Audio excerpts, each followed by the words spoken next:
வணக்கம் நண்பர்களே. இன்றைக்கி நம்ம தமிழ் இலக்கண வகுப்பு 12ல் என்ன தலைப்பு பார்க்க இருக்கோம்னா, வழக்கு அப்படிங்கிற தலைப்பு தான் பார்க்க இருக்கோம். கூடவே பார்த்திங்கன்னா போலி அப்படிங்கிற 2வது தலைப்பும் இந்த வீடியோவிலே பார்க்க இருக்கோம். வாங்க பார்க்கலாம். இது ரொம்பவே ஒரு இம்பார்ட்டண்டான டாபிக். இதுலேருந்து கொஷின்ஸ் கண்டிப்பாக கேட்பாங்க. முதல்ல வழக்கு அப்படின்னா என்னன்னு தெரிஞ்சுக்கோங்க. வழக்குங்கிறது என்னென்னா, வழக்கம் அப்படிங்க நம்ம சொல்லுவோம்ல, இது எங்களுடைய வழக்கம், இது எங்களுக்கு வழி வழியாக வரக்கூடிய வழக்கம்னு சொல்கிறோம்ல, அது மாதிரி தான். எழுத்திலும் பேச்சிலும் சொற்களை பயன்படுத்தும் முறை வழக்கம், வழக்கு எனப்படும். அதாவது ஒரு வழக்கு. நம் முன்னோர்கள் எந்த சொற்களை என்னென்ன பொருளில் பயன்படுத்தினார்களோ அந்த சொற்களை அவ்வாறே பயன்படுத்துவது வழக்கு. அதாவது தலைமுறையாக நம்ம முன்னோர்கள் ஒரு விஷயத்துக்கு இந்த சொல்லை தான் பயன்படுத்துகிறத நம்ம எந்த விதமான மாற்றமும் அதில் செய்யாமல் அதே மாதிரி பயன்படுத்துகிறது தான் வழக்கு அப்படின்னு சொல்கிறாங்க. இந்த வழக்கை 2 வகையாக பிரிக்கிறாங்க. ஒன்று இயல்பு வழக்கு, இன்னொன்று தகுதி வழக்கு. சரிங்களா? முதல்ல இயல்பு வழக்குனா என்ன, அதில் இருக்கக்கூடிய வகைகள் என்னன்னு தெரிஞ்சுக்கணும். அடுத்து தகுதி வழக்குனா என்ன, அதில் இருக்கக்கூடிய வகைகளை தெரிஞ்சுக்குவோம். முதல்ல இயல்பு வழக்கு. இந்த இயல்பு வழக்குனா என்னென்னா, ஒரு பொருளை அதற்கு உரிய இயல்பான சொற்களை கொண்டு குறிப்பிடுவது இயல்பு வழக்கு. அதாவது எந்த மாறுதலும் இல்லாது அந்த பொருளுக்கான இயல்பான வழக்கத்தை கொண்டு வரக்கூடிய பெயரை, அந்த வார்த்தையை மட்டும் சொல்கிறது இயல்பு வழக்கு. இதை 3ஆக பிரிக்கிறாங்க. இலக்கணம் உடையது, இலக்கண போலி, மருவு. இப்போ இந்த 3ஐயும் பார்த்தீங்கன்னா உங்களுக்கு இயல்பு வழக்குனா என்னன்னு புரியும். முதல்ல இயல்பாக சொல்லக்கூடிய வார்த்தையில் இலக்கண அர்த்தம் இருக்கும். 2வது வகையில் இயல்பாக சொல்லக்கூடிய வார்த்தையில் இலக்கண அர்த்தம் இருக்காது, தவறான வார்த்தைகள் தான் இருக்கும். அது இலக்கண போலி. மருவுங்கிறது கொஞ்சம் சுருக்கமாக பெரிய வார்த்தையை சுருக்கி கூறியது. இது எல்லாத்தையுமே பார்ப்போம். இப்போ முதல்ல பாருங்கள், இலக்கணம் உடையதுக்கு சில எடுத்துக்காட்டுகளை கொடுத்துருக்காங்க. நிலம், மரம், வான், எழுது. இந்த 4 சொற்களையும் நீங்கள் பார்க்கும்போது தான் தெரியும், இதில் எந்த வகையான மாறுதலும் இல்லாமல் இயல்பாகவே வந்திருக்கு. இலக்கண நெறி மாறாமல் அமைந்த சொற்களை இலக்கணமுடையது அப்படிங்கிறாங்க. நிலத்துக்கு நிலம், இது இலக்கணத்தில் இருக்குது வார்த்தை. மரம் அதே மாதிரி தான். வான், எழுது, எந்த மாறுதலுமே நம்ம அதில் பண்ணலை. அந்த வார்த்தை அந்த செயலுக்கான வார்த்தையாகவும் இருக்குது, அந்த பொருளுக்கான வார்த்தையாகவும் இருக்குது. அதனால இலக்கணம் உடையது. இதே இலக்கண போலியில் பாருங்களேன், ஒரு வீட்டோடைய முன்னாடி இல்லத்தின் முன்பகுதியை முன்னுன்னு தான் நம்ம சொல்லணும். அதாவது இப்போ நம்ம வீட்டுக்கு முன்னாடி இருக்குது, நம்ம என்ன சொல்லுவோம், வாசலை என்ன சொல்லுவோம், அதுக்கு முன்னுங்கிற வார்த்தை தான் சொல்லணும். ஆனால் நம்ம அதை எப்படி சொல்கிறோம், நம் முன்னோர்கள் முற்றில்னு மாற்றி சொல்கிறாங்க. முற்றத்தில் போய் ஏன் பண்ணிக்கிற, ஆனால் முன்னுன்னு தான் சொல்லணும், ஆனால் மாற்றி சொல்கிறாங்க முன்னில். அது முற்றில்னு மாறி போச்சு. அதே மாதிரி கிளையோட நுனி இருக்குல்ல, ஒரு மரத்தில் கிளையின் நுனியை கிளை நுனி அப்படின்னு தான் நம்ம கூறணும். ஆனால் அதை கூறாமல் நுனி கிளை அப்படின்னு மாற்றி சொல்லுவோம். ஏன்ப்பா நுனி கிளை உடைக்கிற அப்படிம்பாங்க. சரிங்களா? ஆனால் கிளை நுனி தான் நம்ம சொல்லணும். அவங்க அதை மாற்றி நுனி கிளை அப்படின்னு சொல்லுவாங்க. இந்த மாதிரி இலக்கண முறைப்படி அமையாவிடிலும் இலக்கணமுடையவை போலவே ஏற்றுக்கொள்ளும் சொற்களை இலக்கண போலி அப்படிம்பாங்க. அந்த வார்த்தை இலக்கணமுடையதாக இருக்கும், அதை மாறி சொல்லும்போது அது இலக்கண போலியாக மாறுது. இந்த இலக்கண போலி என்பது பெரும்பாலும் சொற்களை முன்பின் பகுதியை இடம் மாற்றி வருவதை குறிக்கும். அதாவது முன்னாடி இருக்க வேண்டியது பின்னாடியும், பின்னாடி இருக்க வேண்டியது முன்னாடியும் இருக்கும். உதாரணத்துக்கு புறநகர், ஆனால் நகர்ப்புறம் அப்படி மாற்றி சொல்கிறோம்ல. கால்வாய், வாய்க்காலுங்கிறோம்.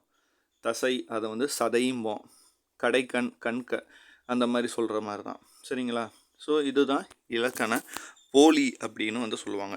இதே மருவு அப்படிங்கிறது பார்த்திங்கன்னா, நாம் சொல்லக்கூடிய சொற்களை இடத்தின் முழுமையான வடிவில் பயன்படுத்துவது இல்லை. சுருக்கமாக சொல்கிறது. இப்போ தஞ்சாவூர் அப்படிங்கிற ஊருடைய பெயர் நமக்கு தெரியும், ஆனால் அது சில இடங்கள்லாம் நம்ம குறிப்பிடும்போது தஞ்சை அப்படின்னு சொல்லிடுவோம். சில நேரங்களில் கடிதங்கள் எழுதும்போதோ சில முக்கியமான இடங்களில் சொல்லும்போதோ தஞ்சை அப்படின்னு சொல்லிடுவோம். திருநெல்வேலியை நெல்லை அப்படின்னு சுருக்கமாக சொல்கிறது இருக்குது. இது மாதிரி நிறைய ஊர்களை சுருக்கமாக அதை சொல்கிறது தான் இந்த மருவு அப்படின்னு இப்போ சொல்லுவோம். உதாரணத்துக்கு கோயம்புத்தூர், அது பெரிய பெயர், கோவை அப்படின்னு சொல்கிறோம். சோழநாடு, சோனாடு அப்படிங்கிறது. அப்புறம் வேறு என்ன, திருச்சிராப்பள்ளியை திருச்சி, இந்த மாதிரி நிறைய ஊர்கள் இருக்குது. அதை சுருக்கமாக சொல்லிடுறது மருவு. அப்போ இதெல்லாம் இயல்பான நம்ம செய்யக்கூடிய விஷயங்கள். இது எல்லாமே வந்து இலக்கணம் உடையது இருக்குது, இலக்கண போலி இருக்குது, மருவு இருக்குது.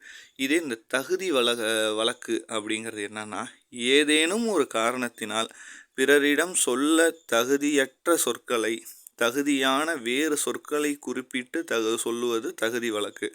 ஒரு விஷயத்தை நீங்கள் ஒருத்தர்கிட்ட சொல்லணும். ஆனால் அந்த விஷயத்தில் சில வார்த்தைகளை உங்களால் சொல்ல முடியாது. அப்படி சொல்ல முடியாததுக்கு அந்த வார்த்தைகளுக்கு பதிலாக வேறு ஒரு வார்த்தையை வச்சு அர்த்தம் மாறாமல் அவங்கக்கிட்ட நீங்கள் சொல்கிறது தான் தகுதி வழக்குன்னு சொல்கிறாங்க. ஆனால் போனது இயல்பு வழக்கில் எதுவுமே மாறாது. தகுதி வழக்கில் வார்த்தைகள் மாறும். இது 3 வகைப்படும்: இடக்கரடங்கள், மங்களம், குழுவுக்குறி. இது இன்னமுமே நடைமுறையில் நம்ம இது எல்லாத்தையுமே பயன்படுத்திக்கிட்டு இருக்கிறது தான். தகுதி வழக்கு நம்ம நிறைய இடங்கள்ல நீங்கள் பார்ப்பீங்க, பெரியவங்க பயன்படுத்துவாங்க. மொதல் விஷயம் இடக்கரடங்கள். இது என்ன இடக்கரடங்கள்னால், பிறரிடம் வெளிப்படையாக சொல்ல தகாத சொற்களை தகுதியுடைய வேறு சொற்களால் கூறுவது இடக்கரடங்கள். உதாரணத்துக்கு இப்போ ஒரு சின்ன பையன் இருக்காங்க, அவர் வந்து இப்போ காலை வேலை வந்து காலை கடன் செலுத்திட்டு வராருன்னு வைங்களேன். அதை எல்லார் முன்னாடியும் அம்மா தாய் என்ன சொல்லுவாங்க, காலை கடன் செலுத்திட்டு வந்துட்டியா, போய் கழுவிட்டு வான்னு சொல்ல முடியாது. அப்போ என்ன சொல்லுவாங்க, கால் கழுவி வந்தான். அதை வேறு மாதிரி கொஞ்சம் டீசெண்டாக அதை அத்தனை பேர் சொல்லி அவங்களுக்கு வந்து ஒரு கூச்சம் அந்ததுக்காக கொஞ்சம் சிலது. அதே மாதிரி குழந்தை வெளியே போய்விட்டது, ஒன்றுக்கு போய் வந்தான். இதெல்லாமே வந்து பார்த்திங்கன்னா கொஞ்சம் அவங்கள வந்து அந்த ஒரு கூச்சப்படாமல் சொல்கிற மாதிரியான சில வார்த்தைகள். இதுதான் இடக்கரடங்கள். வெளிப்படையாக சில வார்த்தைகளை நீங்கள் சொல்ல முடியாது, கொஞ்சம் மாற்றி சொல்கிறது. அடுத்தது மங்களம். மங்களம்ங்கிறது என்னன்னா வேறு ஒன்றும் இல்லை, சில அமங்கலமான வார்த்தைகள்னு சொல்லுவாங்க. அது என்ன அமங்கலம்னா, சில இப்போ சொல்கிறேன் பாருங்கள், செத்தார் என்பது வந்து மங்களம் இல்லாத சொல் இது அப்படின்னு நம்ம முன்னோர்கள் கருதினார்கள். அந்த வார்த்தைக்கு பதிலாக வந்து துஞ்சினார் அப்படின்னு வந்து குறிப்பிடுவாங்க. நிறைய இடத்துல துஞ்சினார். இப்போ இந்த காலத்தில் வந்து இயற்கை எய்தினார் அப்படின்னு தான் குறிப்பிடுறோம். இந்த மாதிரி மங்களம் இல்லாத சொற்களுக்கு பதிலாக வேறு சொற்கள். இப்போ வந்து ஓலைனா திருமுகம். ஓலைனா வேறு ஒன்றும் இல்லை, இந்த டிஸ்மிஸ் ஆர்டர் இருக்கும்ல, அதை தான் வந்து ஓலைன்னு சொல்லுவாங்க. ஓலை வந்துருச்சுன்னா அவர் லைஃபே முடிஞ்சிருச்சுன்னு அர்த்தம் கவர்மெண்ட் எம்ப்ளாய்க்கு. ஸோ அதை சொல்லாமல் திருமுகம் அப்படிங்கிற வார்த்தையை பயன்படுத்துறது. ஏன்னா ஓலைங்கிறது அந்த ஒரு இடத்துல தான் நம்ம பயன்படுத்தணும், நிறைய இடத்துல ஓலைங்கிற வார்த்தையை நம்ம பயன்படுத்துவோம்.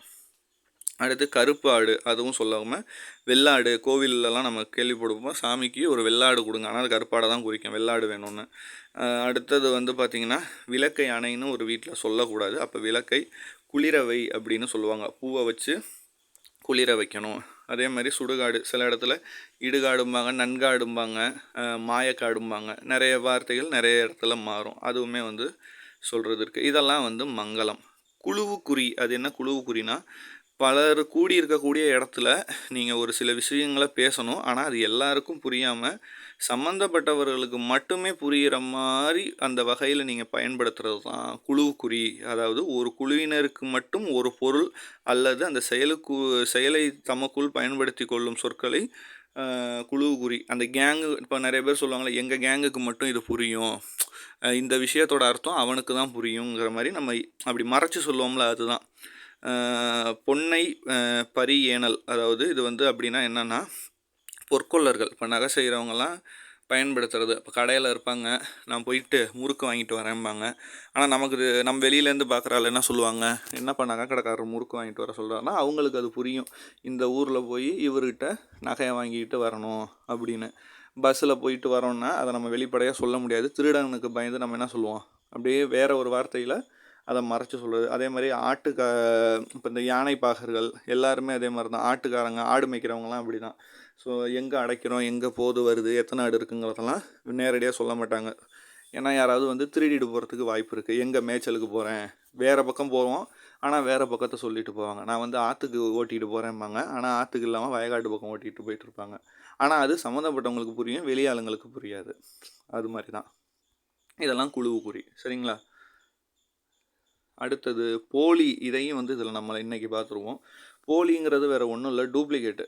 இப்போ வந்து 2 விஷயம் பாருங்கள். அறம் செய்ய விரும்புங்கிறது ஔவையாரோட வழக்கு. அறம் வலியுறுத்தல் என்பது வந்து திருக்குறள், அதோடைய ஒரு அதிகாரம்.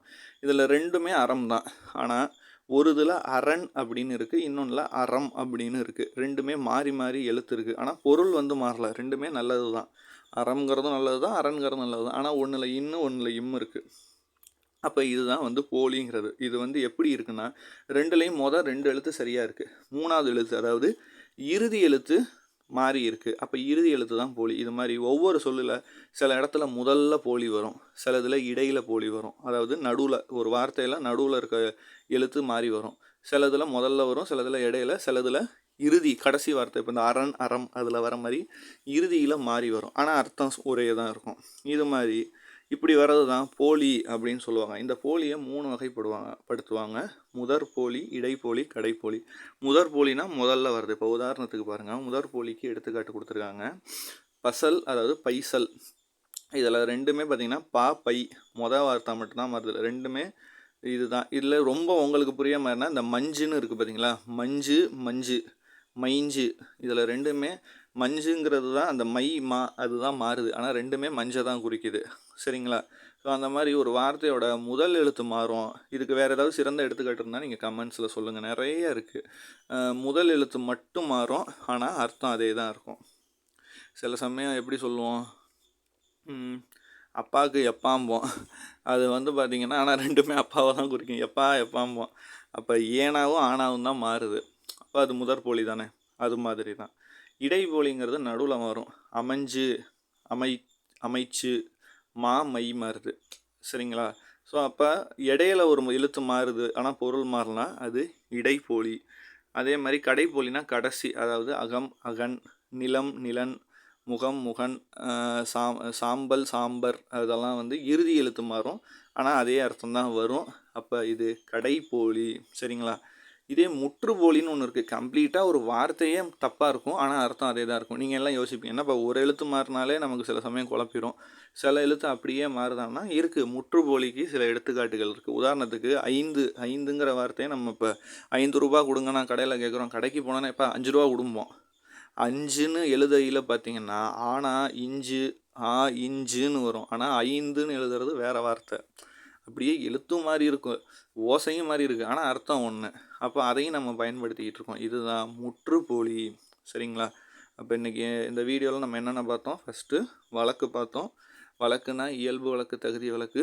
இயல்பு வழக்கில் 3 வகை பார்த்தோம், இலக்கணம் உடையது, இலக்கண போலி, மருவு. தகுதி வழக்கில் இடக்கரடங்கள், மங்களம், குழு குறின்னு 3 பார்த்தோம். அப்புறம் போலி பார்த்தோம். போலியில் 3 வகைப்படும், முதற்போலி, இடைப்போலி, கடைப்போலி. அப்புறம் தனியாக ஒரு முற்றுப்போலியும் பார்த்தோம். ஸோ இந்த இலக்கண வகுப்பு 12 உங்களுக்கு பிடிச்சிருக்குன்னு நான் நம்புகிறேன். அதுவும் இல்லாமல் உங்களுக்கெல்லாம் எதாக்காவது இந்த என்னோடய ஓன் நோட்ஸ் வேணும்னா டிஸ்கிரிப்ஷனில் டீட்டெயில்ஸ் கொடுக்குறேன், அதை பார்த்துக்கோங்க. தொடர்ந்து பாருங்கள், சப்போர்ட் பண்ணுங்கள். வேறு ஏதாவது டாபிக்ஸ்க்கு வீடியோ வேணாலும் கமெண்ட் பண்ணுங்கள். நன்றி, வணக்கம்.